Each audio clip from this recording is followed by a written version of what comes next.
हमारे उद्धारकर्ता और जीवित परमेश्वर प्रभु यीशु मसीह के अतुल्य नाम में आपको आज की इस सभा में स्वागत है। जिस विषय के बारे में आपके साथ आज मैं बांटना चाहूंगा, एक महत्वपूर्ण विषय है। टाइटल शीर्षक मैंने इस प्रकार से दिया है, लाइफ विथ ए पर्पस। उद्देश्यपूर्ण एक जीवन, उद्देश्यपूर्ण जीवन, प्रतिदिन उद्देश्य के साथ जीना, पर्पस।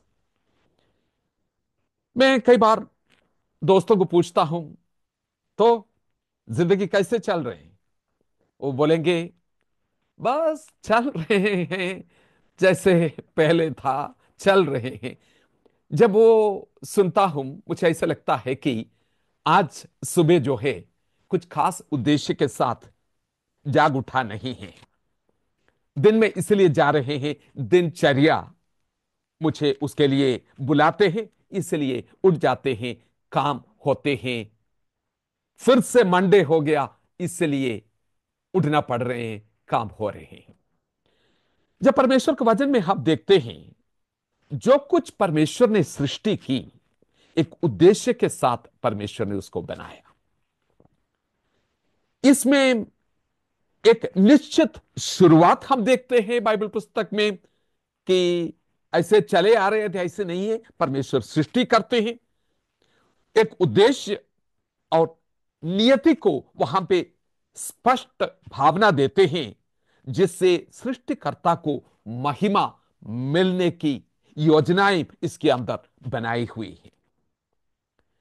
जब परमेश्वर ने सृष्टि की, उत्पत्ति की पुस्तक पहला अध्याय उसकी 28 पद में हम पढ़ते हैं कि जो कुछ उन्होंने सृष्टि की, उस सृष्टि को परमेश्वर ने क्या किया? परमेश्वर ने उनको आशीष दिया। सिर्फ मनुष्य को नहीं, सब कुछ उन्होंने बनाया।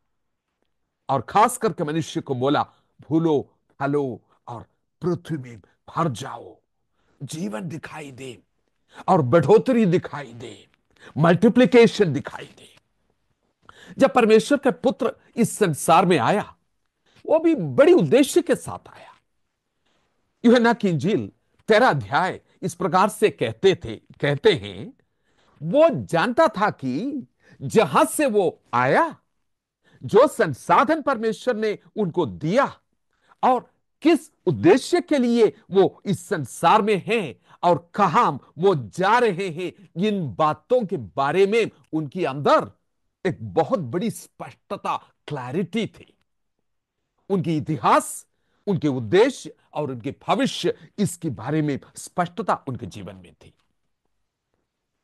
आज जिस वचन के यूपर मैं आपके साथ बोलना चाहूंगा, यह यूहन्ना की इंजील 12 अध्याय उसकी 23 से लेके 28 पद तक आप खोल के रख सकते हैं। यूहन्ना की इंजील 12 अध्याय 23 से लेके 18 पद तक, उस पर ध्यान देना बहुत ही जरूरी है, जैसे कि इस वचन को आप सुनते हैं। यह जो वचन है, उद्देश्य के एक विषय को बड़ी स्पष्टता के साथ हमारे सामने लेके आते हैं। फलवंत होना और बढ़ोतरी हमारे जीवन में किस प्रकार से हो सकते हैं, उसके बारे में कुछ खास रहस्य हमारे सामने वो बताना चाहते हैं। यह सेक्शन जो है, शायद यूहन्ना 12 की 23 पद से हम शुरू करेंगे। वहां पे इस प्रकार से लिखा है कि वो खड़ी आ गया है कि मनुष्य के पुत्र की महिमा हो जाए। और यह महिमा होने की घड़ी के बारे में जो इंट्रोडक्शन देने के बाद 24 पद में उस महिमा को कुछ चीज, कुछ उदाहरण के साथ वो जोड़ते हैं। जैसे कि ये गेहूं की दाना मिट्टी में गिरते हैं और मर जाते हैं और फलवंत होते हैं, वो महिमा के साथ तुलना करके बता रहे हैं। परमेश्वर का वचन जो है, महिमा के बारे में बहुत सारी बातें बताया गया है, उसमें मैं विस्तार में नहीं जाऊंगा, लेकिन कई उसकी पहलू है। महिमा बोलने से ये बात भी अपने मन में रख ले, महिमा के बारे में सोचते हुए। यूहन्ना 15 की 8 और 16 पद में वचन कहते हैं, फलवंत होना और प्रभावशाली होना पिता को महिमा ले देते हैं और महिमा लाते हैं। वहां पे लिखा है कि इससे पिता की महिमा होते हैं कि तुम जाओ और फल लाओ और तुम्हारे फल बने रहे। उसी से क्या है, पिता को महिमा होते हैं। तुम्हारा भलवंत जीवन से परमेश्वर की महिमा होते हैं। दूसरा, यूहन्ना 13 अध्याय 31 और 32 पद, हम जानते हैं यूहन्ना 13 की मुख्य बात क्या है। प्रभु यीशु मसीह क्रूस की छाया में खड़े होकर अपने चेलों के साथ अंतिम भोजन कर चुका है और क्रूस की ओर अपनी आंखें उस निशाने की ओर लगी है और उस क्रूसीकरण की वक्त को सामने रखते हुए उस घड़ी को एक महिमा के वक्त जैसे बताते हैं। यूहन्ना 17 अध्याय उसके 4 पद जब हम देखते हैं, वहां पे प्रभु यीशु ने बोला, पिता, हे पिता, जो कुछ तूने मुझे दिया है करने के लिए, जो कार्य मुझे दिया है इस धरती पर, मैंने उसको संपूर्ण रिधि से पूरा किया। और क्या किया? आपको महिमा लाया है, महिमा दिया है।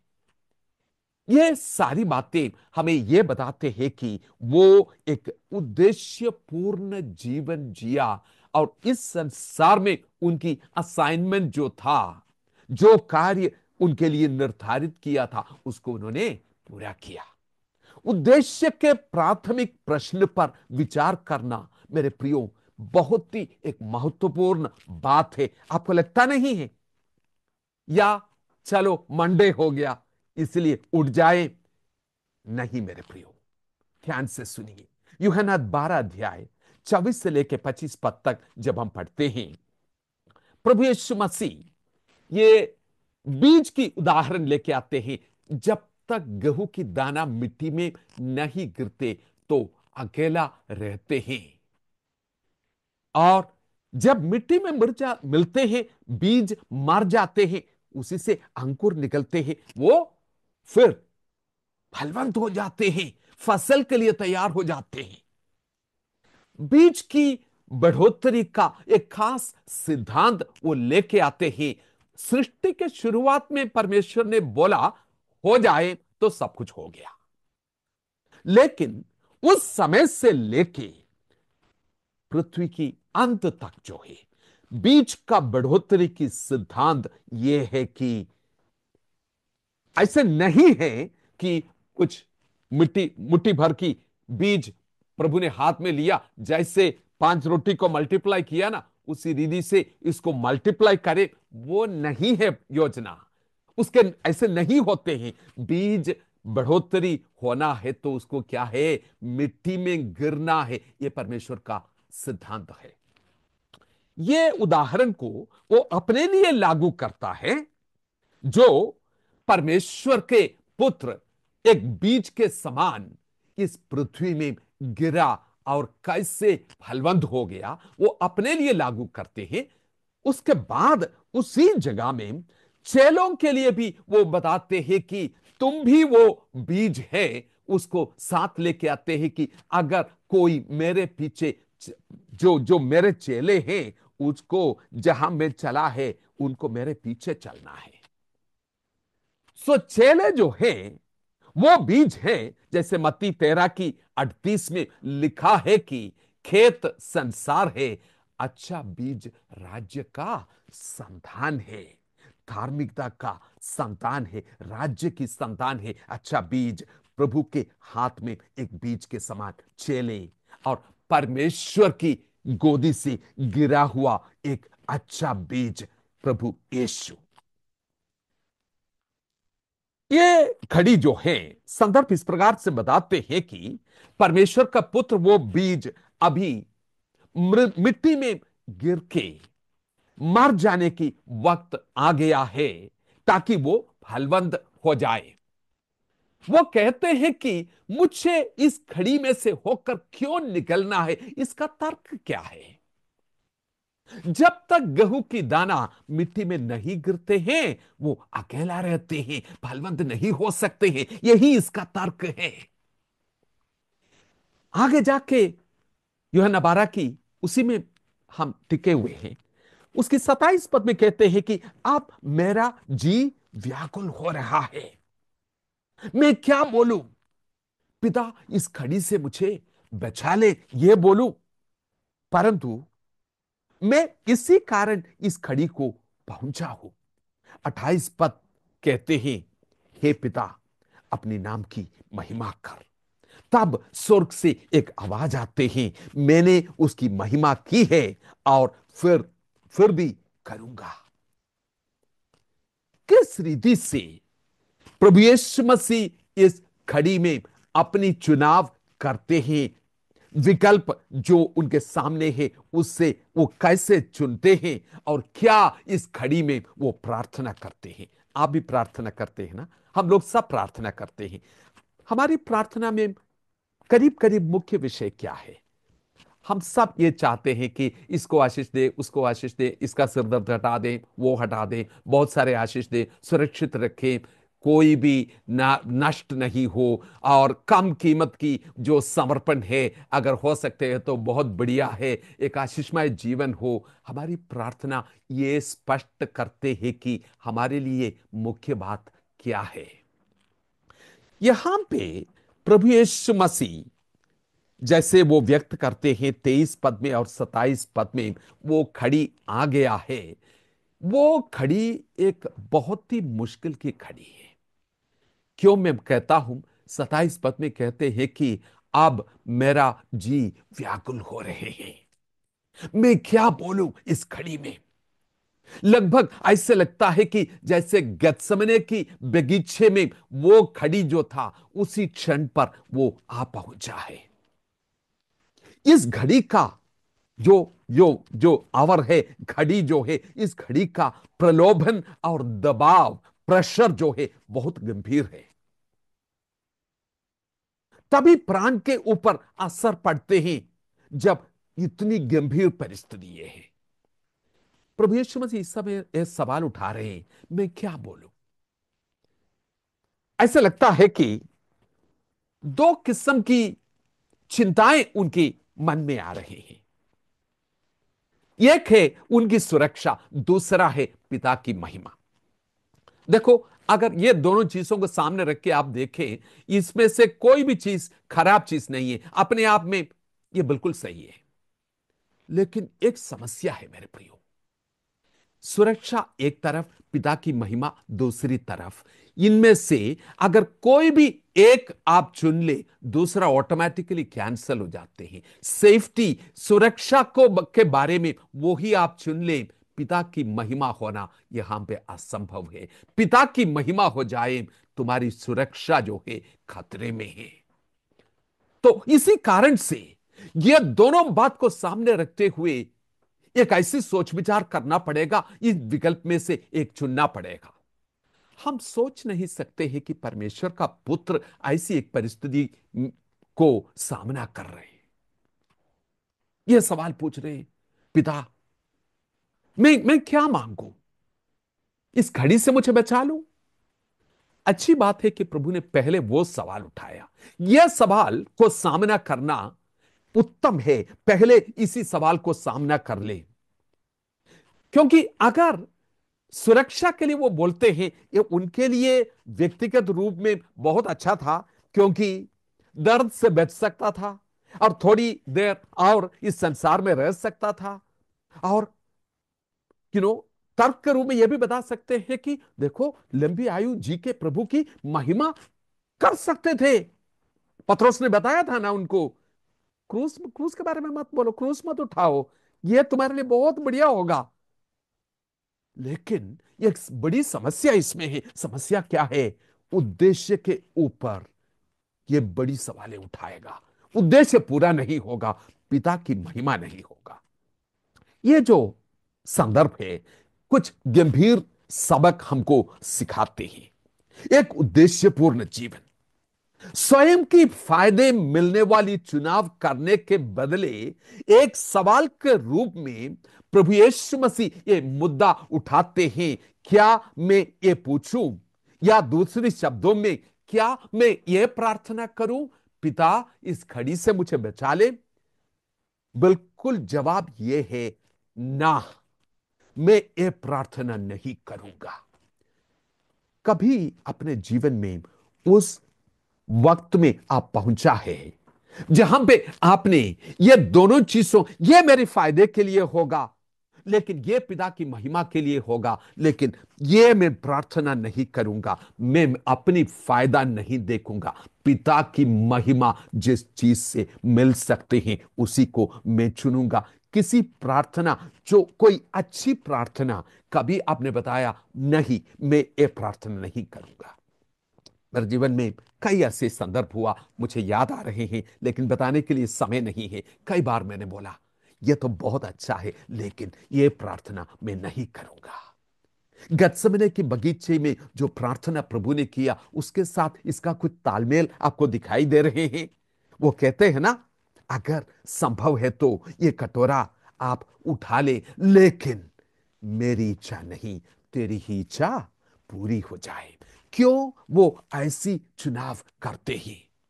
क्या ये चुनाव करना आसान था? 27 पद की बा भाग आप देख लीजिए।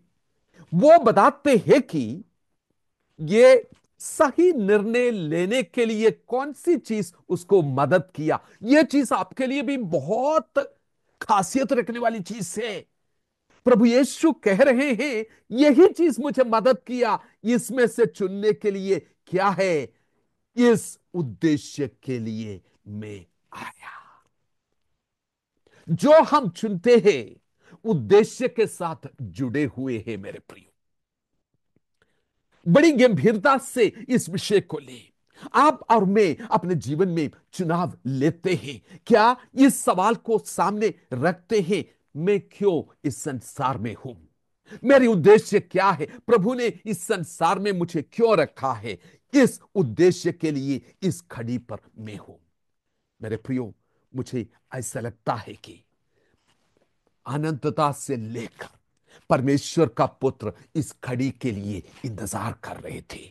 मरकुस की इंजील 10 अध्याय उसकी 45 पद इस प्रकार से कहते हैं, मनुष्य का पुत्र इसलिए नहीं आया कि उसकी सेवा टहल की जाए, पर इसलिए आया कि आप सेवा टहल करें और बहुतों की छुड़ावती के लिए अपना प्राण दें।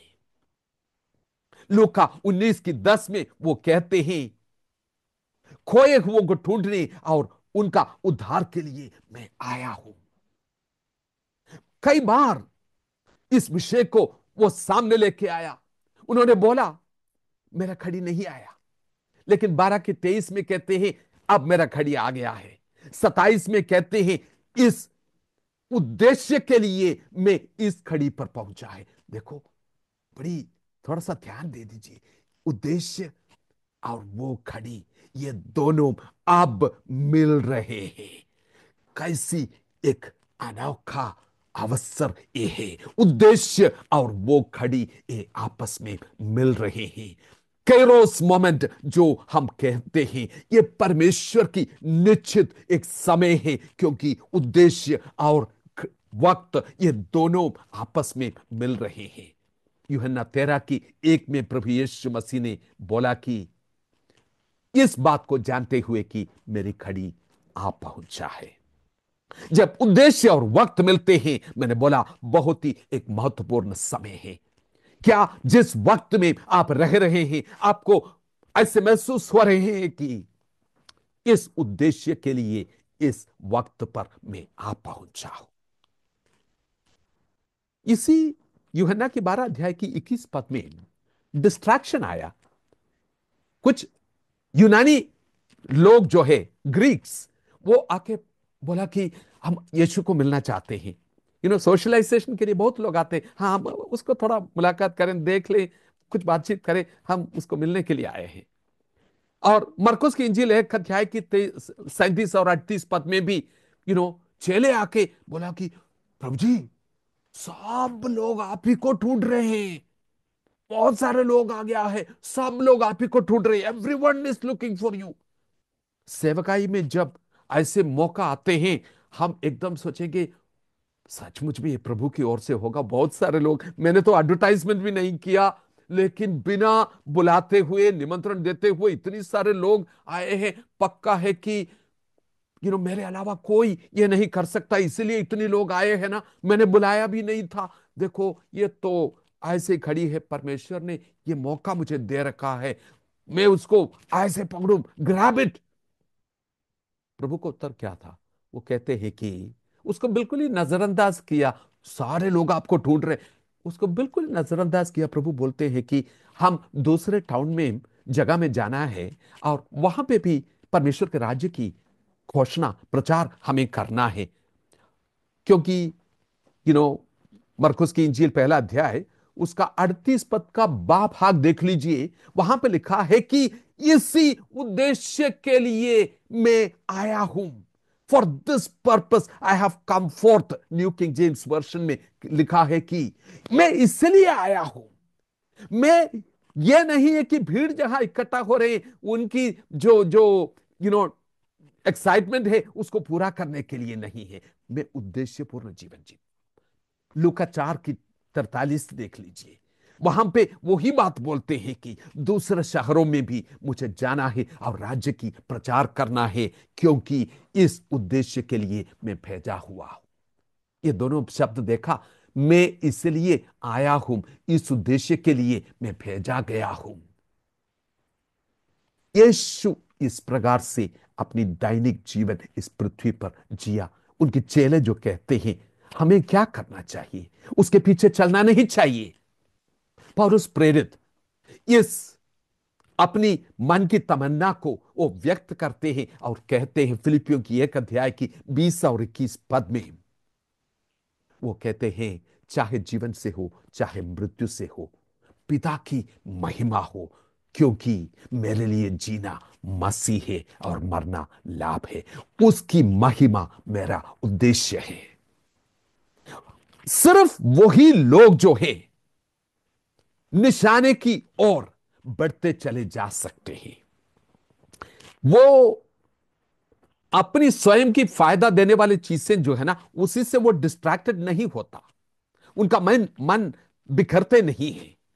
मेरे प्रियो, जब मैं आपके साथ ये शेयर कर रहा हूं, मेरे जीवन की कई संदर्भ और पहलू पिछले कई दशकों में मैं याद करता हूं। कई वक्त इससे मेरे जीवन में आया, बड़ी फायदेमंद चीज मेरे सामने आया। किसी और वक्त मैं उसके बारे में बता दूंगा। ऐसी वक्त ये मेरे सामने आया कि ये बहुत ही अच्छा चीज है, दुनिया की किसी भी सलाहकार से पूछ ले, वो बोलेगा कि पकड़ लो उसको, ये मौका जाने नहीं देना। लेकिन एक चीज मुझे रोका। उस चीज ने मुझे बोला, तुम्हारा जीवन का लक्ष्य क्या है, उद्देश्य क्या है, और उस उद्देश्य के साथ इस फायदेमंद चीज की क्या संबंध है। उसकी जवाब देने में जब मैं कामयाब नहीं होते हैं, उस डायरेक्शन में मैं आगे नहीं बढ़ सकता। भटकाने वाले विचार जब आते हैं, मेरे जीवन में ये बहुत मदद किया। मेरा जीवन की उद्देश्य क्या है, मेरे जीवन की मकसद क्या है। आप बार बार ये सवाल पूछते हैं। ये साल में एक बार पूछने वाली सवाल नहीं है, हर घड़ी में पूछने वाली सवाल है, मेरे जीवन की मकसद क्या है। दाऊद अपने जीवन काल, अपनी पीढ़ी में परमेश्वर के उद्देश्यों को पूरा किया। प्रेरितों के काम 13 अध्याय की 36 पद कहते हैं। मेरे प्रियो, क्या मेरे संग मिलके आप ये सवाल पूछेंगे, मेरे जीवन की मकसद क्या है? परमेश्वर के हर संतान जो है, प्रायोगिक रीति में इस सवाल को सामना करना पड़ेगा। आप जल्दी बोलेंगे, हाँ मेरा मकसद यह है कि जैसे भी हो प्रभु प्रभु की महिमा हो। बहुत अच्छा आंसर है, लेकिन फिर प्रभु को महिमा दे, इसका ट्रांसलेशन, परिभाषा आपके जीवन में प्रायोगिक रीति में किस प्रकार से होगा? अगर अपनी जीवन के मकसद के बारे में आपकी स्पष्टता है, तो उस मकसद से मार्गदर्शित किया जाने वाली चुनौती आप जीवन में लेते हैं, आपको उसी से मार्गदर्शन मिल जाते हैं। जब बहुत सारे चॉइसेस, मल्टीपल चॉइसेस सामने हैं, उनमें से एक एक को देख के आप कैसे कह सकते हैं ये नहीं, ये नहीं, ये नहीं, ये नहीं, हां ये मैं चुनूंगा? कौन सी कारण से आपने बोला ये नहीं, ये नहीं, ये नहीं? उसकी एक ही कारण है, मेरा उद्देश्य। नीति वचन 14 अध्याय के 12 पद कहते हैं, एक ऐसा मार्ग है जो मनुष्य को अच्छा लगता है, परंतु उसका उसका अंत मृत्यु का मार्ग है। क्या हम अपनी सुरक्षा के बारे में, अपनी कंफर्ट के बारे में, लंबी आयु यहां जीने के बारे में और बढ़ोतरी के बारे में, अपनी स्वयं की रक्षा करने के बारे में ये सारे सवालें उठाते हैं? क्या जीवन की महत्वपूर्ण सवालें यही हैं? जो भी उम्र के लोग मुझे सुन रहे हैं, अलग अलग एज ग्रुप आप सुनते हैं, कोई जवान होंगे, जो कोई मध्य वयस्क होंगे, कोई बुजुर्ग होंगे, मेरी बात सुन रहे हैं। हर जगह में आप है, आपका जीवन का एक उद्देश्य है। फर्दर स्टडीज, बाहर जाने की मौका, अपनी करियर, शादी, सेटलिंग डाउन, सेवकाई में बढ़ोतरी, रिटायरमेंट प्लान, ये सब इंपॉर्टेंट है। लेकिन ये सब जो है, उस संदर्भ में हम देख पा रहे हैं मेरा जीवन के मकसद क्या है। आप बुजुर्ग हैं, मेरे सुन रहे हैं, तो मैं आपको कहना चाहता हूं, अभी भी आपके जीवन के लिए, आपकी जीवन की अंतिम सांस तक आपके जीवन के लिए एक मकसद है। शत्रु आपको उद्देश्य से विचलित करने के लिए लगातार योजनाएं तैयार कर रहे हैं। क्या आप उससे सचेत रहेंगे? कब था वो वक्त आपने बोला उद्देश्य इस चुनाव लेने से मुझे रोक रहे हैं? आप सही जगह पे हैं। अब इसको जवाब दे पा रहे हैं। क्यों ये, क्यों ये नहीं? इसकी स्पष्टता जीवन में होना बहुत जरूरी है। कई लोग मौके की तलाश में हैं, इस तरफ उस तरफ, चलो जो भी है करके जा रहे हैं। आप ये नहीं कर सकते हैं, क्योंकि चेले के जीवन में ये हो ही नहीं सकता। आप बोलेंगे वो तो चेलों के लिए ना, मैं तो एक साधारण विश्वासी हूं। ऐसे कोई चीज है ही नहीं साधारण विश्वासी मसीह के लिए। इस संसार में सिर्फ एक ही ग्रुप है, उनके पीछे चलने वाले चेले, मसीह के अनुयायी और चेले। अगर आप चेले नहीं है तो आप मसीही नहीं है। कठोर शब्द लग रहे हैं। प्रभु ने क्या बोला सारे जगत में? क्या के ईसाइयों को बनाने के लिए, विश्वासियों को बनाने के लिए नहीं, चेले, चेले, चेले। और चेले जो है उद्देश्यपूर्ण लोग हैं। रोमियो 8 की 38 28 पद, उसका बा भाग देख लीजिए। इच्छा के अनुसार बुलाए गए लोग, चेले जो है इच्छा के अनुसार बुलाए गए लोग हैं, एक मकसद वाले लोग हैं। पहला पत्रोस 2 अध्याय की 21 पद कहते हैं कि क्योंकि तुम इसी के लिए बुलाए गए हो, क्योंकि मसीह भी तुम्हारे लिए दुख उठाया और तुम्हारे लिए एक आदर्श छोड़ा है कि तुम उसके पद चिन्ह पर चलो। हमें दौत्य दिया गया है मेरे प्रियो। दूसरा पत्रोस पहला अध्याय की 10 पद इसलिए कहते हैं कि अपनी बुलाए जाने और चुने जाने को सिद्ध करने की भली भांति यत्न करते रहो। आपकी बुलाहट की उद्देश्य आप जानते हो? इस सवाल से आप बच नहीं सकता। इससे बच के आप कहीं नहीं भाग सकता। अगर हमारे जीवन उद्देश्य के द्वारा निश्चित दिशा निर्देश, उद्देश्य के द्वारा दिशा निर्देशित नहीं होता, तो हम इस संसार में रहने का मुख्य लक्ष्य को खो देते हैं मेरे प्रियो। उद्देश्य जो है आपको मार्गदर्शन करना है, दाएं मुड़ो, बाएं मुड़ो या सीधे जाओ। जब इस संसार में आपकी रचना हुई, वचन कहते हैं कि अद्भुत और भयानक रूप से आप बनाए गए हैं। जब आप मां की कोख में एक बेडोल तत्व था, परमेश्वर ने आपको शेपिंग कर रहे थे, रूप दे रहे थे। वो अपने पुत्र को इस संसार में भेजा ताकि आपके लिए वो मरे, ताकि आप परमेश्वर की संतान बन सके। यह सब कुछ उन्होंने किया उद्देश्य के साथ। परमेश्वर के पुत्र ने और परमेश्वर ने अपने उद्देश्य को पूरा किया। क्या आप अपनी परमेश्वर की इच्छा को पूरा करेंगे इस जिंदगी के द्वारा? मेरे जीवन के मकसद यही है, पिता की महिमा। यह पूरा अध्याय जो है, यह पैसेज जो है, जो हमने पढ़ा, जब तक गेहूं की दाना मिट्टी में नहीं गिरते वो अकेला रहते, इसके बारे में अगली सभा में मैं विस्तार में बता दूंगा। आप में से कुछ लोग बोलेंगे, देखो गेहूं की दाना मिट्टी में गिरते हैं, ये सब चीज जो है ये प्रभु यीशु मसीह अपने लिए बताया गया था, ये हमारे लिए नहीं है, आप क्यों ऐसे बताते हैं? मैं साफ आपको दिखा दूंगा अगली बार और स्पष्टता दूंगा।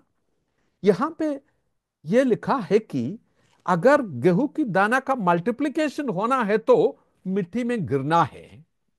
26 पद में वो आगे जाके कहते हैं कि मेरी सेवा कोई करते हैं तो मेरे पीछे पीछे उसको भी आना है। कौन सी रास्ते पे आप चलेंगे? जहां वो चला उसी रास्ते पे आप चलेंगे। कौन सी चुनाव आप करेंगे? जो उन्होंने चुना है उसी को आपको चुनना है। सेवा में सहभागी होने की कुंजी यही है मेरे प्रियो। प्रभु यीशु मसीह हमारे लिए दुख उठाया। पहला पत्रोस 1 की 24, 2 की 24 हमने पढ़ा। और हम, वो हमारे पापों के लिए मरा, हम दूसरों की पापों के लिए नहीं मर रहे हैं। हम किस चीज के लिए दुख उठाते हैं? यही संदेश जो है, इस सुसमाचार को दूसरों तक पहुंचाने के लिए हम जोखिम उठाते हैं। कुलुस्सियों 1 की 26 कहते हैं, मसीह के क्लेशों की खट्टी उसकी देह के लिए अर्थात कलीसिया के लिए अपनी शरीर में पूरी किया देता हूं, ये पौलुस कहते हैं। क्या कोई मसीह के क्लेशों में कुछ कमी पड़ी वो उसको पूरा कर रहे हैं? वो कोई पूरित नहीं कर रहे हैं, उसके साथ कोई भी जोड़ भी नहीं सकते हैं। लेकिन पौलुस कौन सी चीज वहां पे फिलअप कर रहे हैं? प्रभु यीशु ने कोई गैप नहीं छोड़ा, कोई खालीपन नहीं छोड़ा, कुछ अधूरा नहीं छोड़ा। इस संदेश को सुनाने के लिए और उसके अनुकूल जीने के लिए जो जोखिम उठाते हैं, सच्चाई, ईमानदारी, खराईपन से इस जिंदगी जीना जो है उसी के बारे में है, उसी में हमको दुख उठाना पड़ेगा। मेरे प्रियो, इस सभा को अंत करते हुए यह सवाल आपके सामने मैं रखना चाहता हूं। क्या मेरे साथ मिलके आप पूछेंगे, क्या मेरे जीवन उद्देश्य या मकसद से दिशा, मार्गदर्शन मुझे मिल जाते हैं? वही मुझे दिशा दिखाते हैं जब वो उसके लिए कीमत बहुत बड़ी चुकाना भी पड़े। क्या आपके अंदर ये स्पष्टता है ये कहने के लिए, मैं इस उद्देश्य के लिए जीता हूं, I live for this purpose? मेरे प्रियो, मंडे हो गया, सोमवार हो गया, इसलिए मैं उठा नहीं हूं। मत बोलिए, मत बोलिए। हर सुबह उठ के पिता को धन्यवाद दे और कहने पाए, मैं इस उद्देश्य के लिए आज का दिन मेरे भेजने वाले की इच्छा को पूरा करने के लिए आज का दिन यहां पर मैं हूं, उसको महिमा देने के लिए जीवन की हर एक चुनाव जो है उस दिशा में होना होना होना चाहिए। और प्रभु मदद करेगी उस दिशा में आगे बढ़ते चले जाएं। प्रभु की अनुग्रह आप पर बने रहें। आइए हम प्रार्थना करें। प्यारे परमेश्वर, इस वचन को सुनने वाले हर एक भाई और बहन, बच्चे, जवान को आपके सामर्थ्य हाथ में देते हैं। प्रभु जी, प्रार्थना करते हैं ये उनके कानों में गूंज उड़ने पाए, उद्देश्यपूर्ण जीवन, मेरे जीवन की मकसद क्या है? प्रभु जी, आपने बोला उद्देश्य मुझे रोक रहे हैं ये मेरी सुरक्षा को चुनने के लिए, क्योंकि मैं पिता की महिमा देने के लिए यहां पर हूं। अपनी फायदे के अनुसार चुनाव करने वाले नहीं। प्रभु जी, कई प्रार्थना करने से आप हमें रोक दे प्रभु। हमारे अंदर वो खुशी आने पाए ये कहने के लिए कि नहीं, ये मैं प्रार्थना नहीं करूंगा, लेकिन ये मैं चुनूंगा, पिता से यही मैं मांगूंगा। प्रभु जी, तेरी महिमा हमारे जीवन से होने पाए, प्रत्येक जन को ये वचन चुनौती देने पाए, उनके अंदर एक बड़ी उत्साह दे परमेश्वर, एक ईश्वरीय भक्तिपूर्ण जीवन बिताने में, तेरी उद्देश्य को पूरा करने में एक एक को मदद करें। आदर और महिमा हम जीवते परमेश्वर को देते हैं और ये सब कुछ हम मांगते हैं हमारे उद्धारकर्ता और जीवित परमेश्वर प्रभु यीशु मसीह के नाम से सुना और दया से ग्रहण कीजिए। आमीन, आमीन। God bless you. जरूर अपने भाई बहनों को यह संदेश आगे भेजना, उनको जरूर बताना। इससे आशीष पाया तो इस सुनने के बाद एक कमेंट उसमें डालना भूलना नहीं। प्रभु आपको आशीष दे। God bless you.